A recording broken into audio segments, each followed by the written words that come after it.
English Short Stories, A Lesson in Responsibility. The atmosphere in the principal's office was tense as Leo and Sam sat at opposite ends of the wooden bench.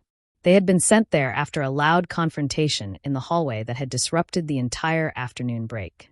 Leo claimed he was merely defending himself against Sam's constant teasing, while Sam argued that he was only joking and that Leo had overreacted. Both boys were convinced that the other was entirely to blame for the situation, refusing to look each other in the eye. When Mr. Harrison, their history teacher, walked in to mediate, he didn't start by issuing punishments. Instead, he sat down and looked at both of them calmly. He listened to their conflicting stories, noting how each boy painted himself as the victim.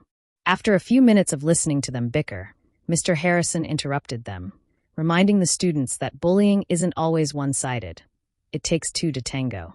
He explained that while one person might start a conflict, the other's reaction often fuels the fire, turning a small comment into a major incident.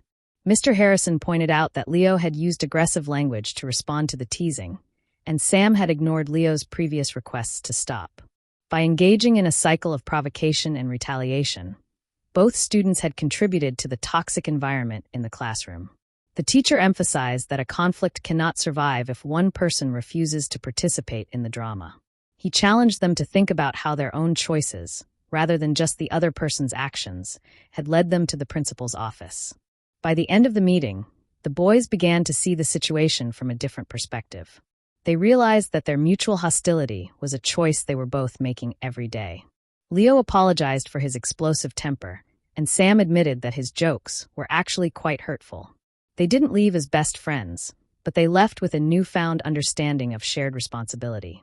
They learned that while it takes two to start a conflict, it also takes two to decide that the dance of bitterness is finally over.